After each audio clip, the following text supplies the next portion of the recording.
The Kawasaki Versys 1000. We've done our ride review just a few moments ago on this awesome motorcycle. If you haven't seen it, go ahead and check that out. But this is my first experience on an adventure bike. And let's stop the video right there for a second. I will be referring to this motorcycle as an adventure bike, but on our ride review, a few of you mentioned that this motorcycle is more of an adventure tourer than a thoroughbred adventure bike, and it is also listed as such on the Kawasaki website.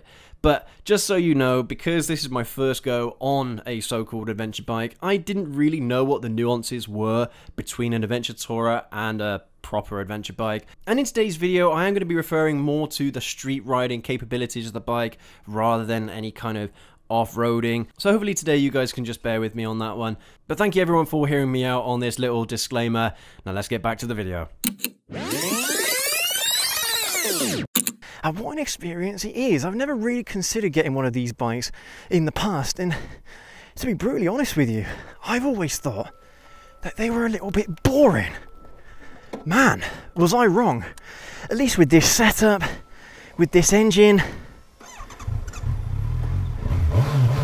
Yeah, it's actually a really nice place to be. And this thing does wheelie. It does live up to its reputation as a wheelie monster. It really does. But I am struggling today because it is incredibly hot. The bike is reading roughly 30 degrees Celsius. So I do really want to get a ride in and hopefully not get too stuck in traffic today. Woo! But today, I mean, we're basically going to discuss what my first experience has been like of an adventure bike and why I was totally wrong about them. Because I have seen a lot of these adventure bikes and touring bikes recently. Over the past few years, I've seen a big shift, and it's probably because the age of motorcyclists, the average age of motorcyclists is going up. And so naturally these guys are going to want to start buying more comfy motorcycles as they start to get more sensitive knees, more sensitive backs and wrists, hands, what have you. And you know, I'm actually happy to report that even if you are at that stage and you don't want to give up sporty motorcycles, I don't think you'll be disappointed with one of these, at least with this engine. Maybe an Africa Twin, a parallel twin, would be suited a little bit better for this type of platform with more torque, but this bike's got a nice amount of torque as it is, you know.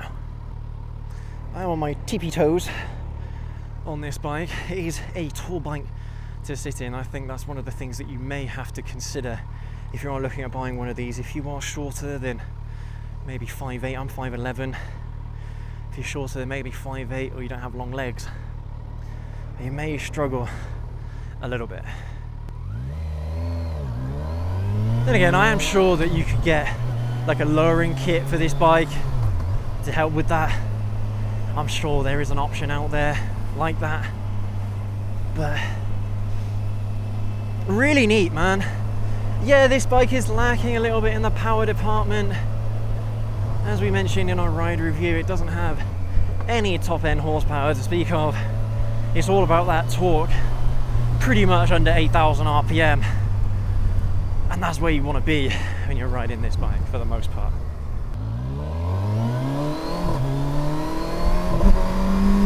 That's funny. So it got into gear, but the bike didn't quite know what gear it was then. So quick shifter, not the smoothest quick shifter in my humble opinion. Touring on this bike is a no-brainer, really. Doing that adventure bike riding is a no-brainer, but doing those longer journeys, that mile munching, this bike is certainly capable of, and this platform has been tried and tested for a long time now. So it wouldn't surprise me if this bike can do tens of thousands of miles easy without you needing to worry too much with it going wrong. Just regular maintenance, we'll do absolutely fine. Alright, let's see what this bike's made of, shall we?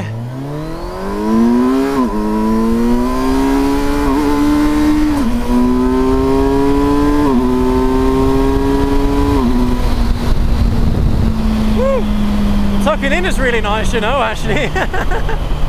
Really does get that wind off your face. Up here, there is quite a lot of wind, but if you tuck in a little bit, no wind at all. Yeah, no power, past 8,000 RPM, no power. The quick shifter does struggle. Past 9,000 RPM also as well. Yeah, not the best quick shifter. As I mentioned in our ride review, the gear shifter, the gear lever is a little bit spongy. Once I was on the roundabout, it struggled to figure out what gear I was in. See, it did it again. It just got into second there, but yeah, that's a little bit odd, that behaviour. Not sure what that's about, but I don't know, that might be adjustable. Might be adjustable. We'll just clutch in and lever out. Clutch in, gear up, gear down, lever out.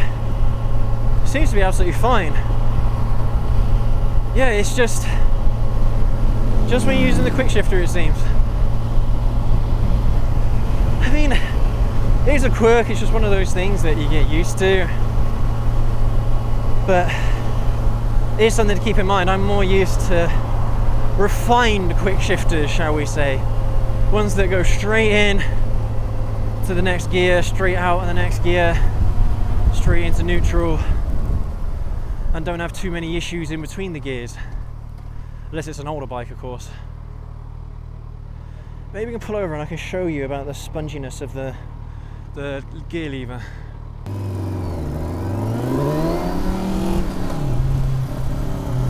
Yeah, man, you can really lean this bike over. Not as much as a Super Sport, but more than I thought, considering how low down the foot pegs are. Yeah, let's pull over in here and I'll show you the spongy gear lever.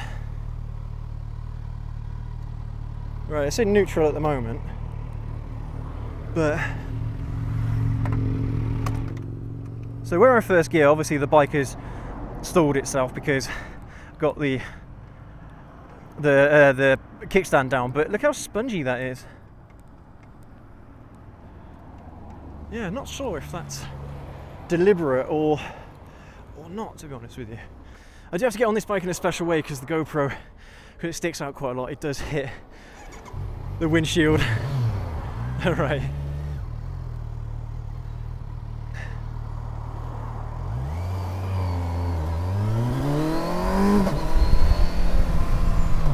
But it is good, man, and considering you've got so much luggage space, more luggage space than you would on a cruiser, arguably more luggage space than you'd have on a touring bike as well. This is a perfect mile munching bike. And quite a fun commuter as well, I have to say. Going around cities and stuff, yeah, it is a little bit heavy, but it is quite nimble. It's not so difficult getting it around traffic, kind of heavy environments, but clutch is really light. And because you've got a nice amount of torque in first and second gear, you know, it's one of those things that you can, it's quite versatile, quite a versatile motorcycle. I wouldn't advise taking it on track at all. I think it would be a very slow bike on track, but for everything else, street oriented, pretty good. Pretty good indeed, everyone. And I've no doubt that at some point in my older years will let me go down a gear using the quick shifter past or under 2,000 RPM. That's a shame. But yeah, guys, in my older years when I'm looking to ride more cruisers and more comfy bikes, a motorcycle like this I think is probably going to be on the bucket list for me in my later riding career. I do want to ride super sports as late as possible, as late as I can. I'm hoping that I don't get any injuries or too many health issues later on in my life that would stop me from riding super sports. But I have no doubt that at some point in the near future, I say near future, long-term future, hopefully another 20 years time, or maybe a little bit later than that, I'll get to have one of these, something like that. Then again, in 20 years time we'll all be on electric, won't we? That'll be a sad day, won't it? I don't know. We'll see how that goes, guys. But woo! That quick shifter, or that, excuse me, that traction control is working overtime a little bit there, trying to keep that front end on the ground. Let's do it again. That was quite fun, you know.